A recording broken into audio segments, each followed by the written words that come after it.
Welcome back to The Explainer. Today, we are looking at something absolutely fascinating. What happens when one of the oldest human crafts on the planet collides head-on with cutting-edge digital logic? We're going to break down a real-time, highly collaborative troubleshooting session between a home baker and an AI, all focused on the notoriously tricky art of making sourdough bread. If you have ever tried baking with wild yeast, you know for a fact that can be a wild ride. But as we're going to see, when you combine human tactile feedback with machine logic, it creates a pretty incredible partnership. Let's dive right in.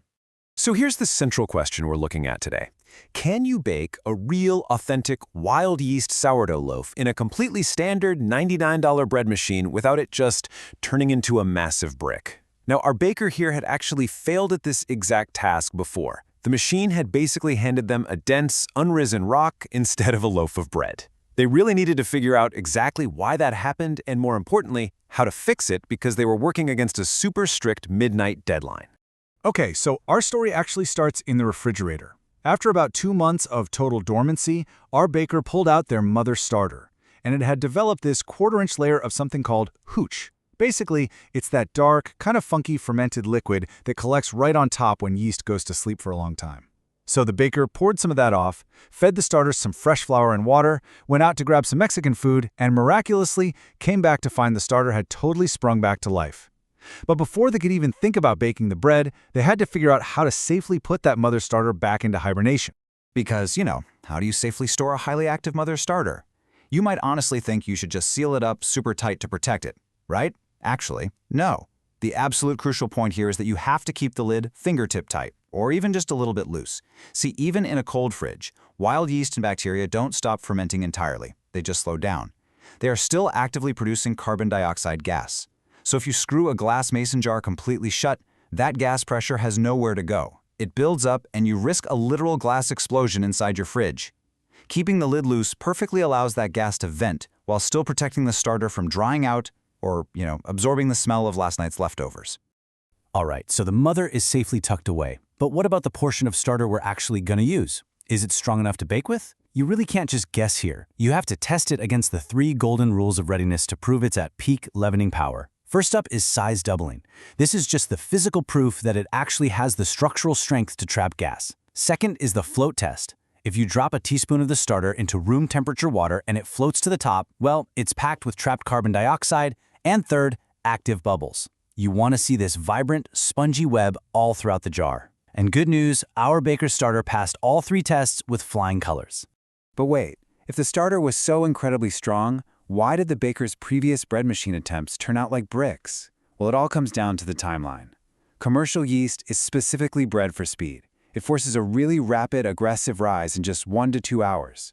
Wild yeast, though, is a completely different beast. It demands a slow, gentle rise that usually takes anywhere from 4 to 8 hours. The baker had been relying on the automatic sourdough cycle on their $99 machine, which it turns out was calibrated for fast commercial yeast. You just simply cannot force wild natural yeast to follow a commercial timeline. It doesn't work. Now, right before they mapped out a brand new timeline, the baker took a really fascinating little detour and asked the AI a chemistry question. They wanted to know, could they swap regular granulated sugar for allulose, which is this rare low-calorie sugar?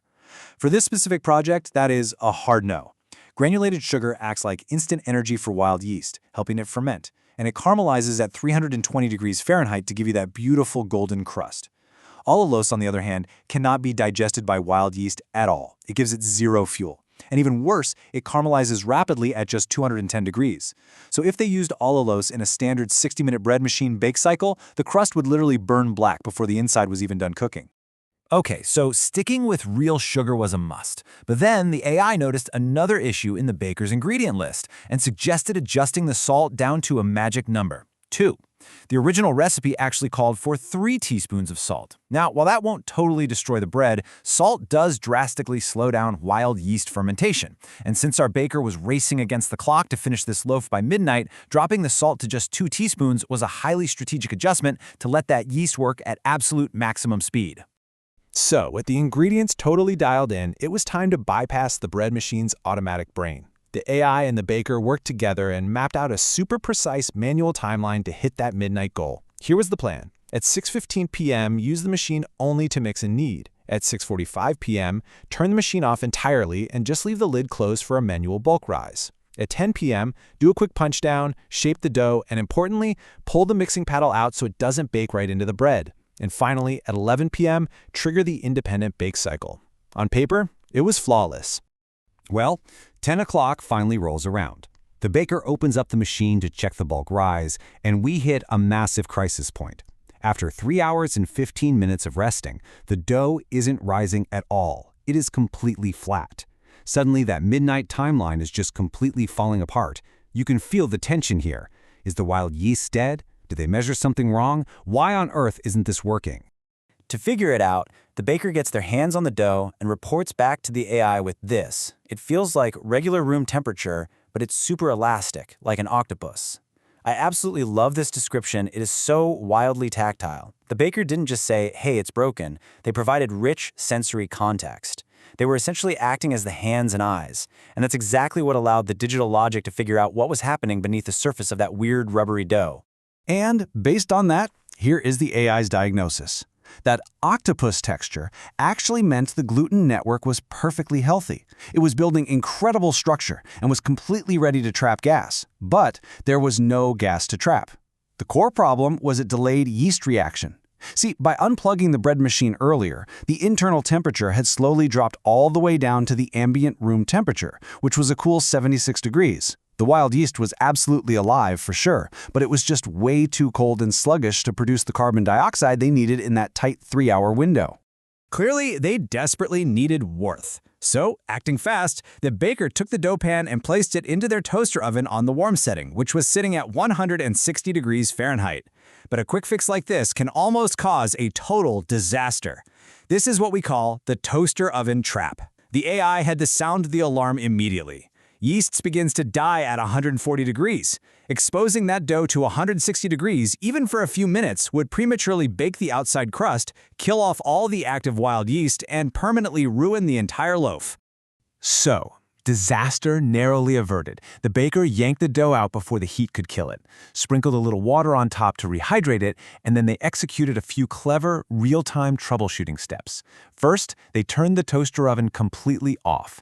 Second, they utilized only the gentle, trapped residual heat that was left inside. And third, to create the perfect proofing environment, the baker added a steaming mug of boiling water right next to the bread pan. This trapped the steam inside the small enclosure, creating a warm, humid little microclimate that would slowly soften the dough without cooking it. Genius! But at this point, they realized that trying to rush wild yeast is basically a fool's errand. So they made the ultimate pivot, shifting from a frantic, stressful midnight bake to a peaceful 8-hour overnight room temperature proof. To make sure the dough didn't dry out and form a weird, leathery hide overnight, the baker securely covered the pan with a damp towel, shut the toaster oven door with that steaming mug still inside, and just went to sleep. They stepped back, they stopped forcing a commercial timeline on wild yeast, and they just let it do the hard work at its own natural pace. And you know what? It worked beautifully. The baker woke up to a perfectly doubled, pillowy soft dough. They popped it back into the machine for a 60-minute bake, and the result was this flawless, authentic, wild yeast sourdough loaf that they got to enjoy with some heavy slices of Irish butter. But honestly, the most interesting part of this entire explainer isn't just the bread itself. It's the profound takeaway that the AI captured at the very end of their session. It noted, you didn't just ask a machine for a recipe, you treated the interaction as a collaborative troubleshooting session. By providing flawless environmental telemetry and really rich contextual density, like that awesome octopus analogy, the human and the AI built a deeply harmonious partnership. Which brings us to our final thought for today. The baker used their tactile human senses to actually feel the dough and gauge the environment, while the AI crunched the temperature data and the biological yeast facts.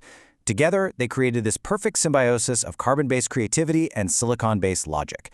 So, I want to leave you with this question to ponder. What real-world craft will you troubleshoot with digital logic next? Whether it's baking, maybe woodworking, or even fixing an old engine, the potential for this kind of collaborative learning is absolutely limitless. Thanks so much for joining me on The Explainer today. Keep learning, keep experimenting, and I'll catch you next time.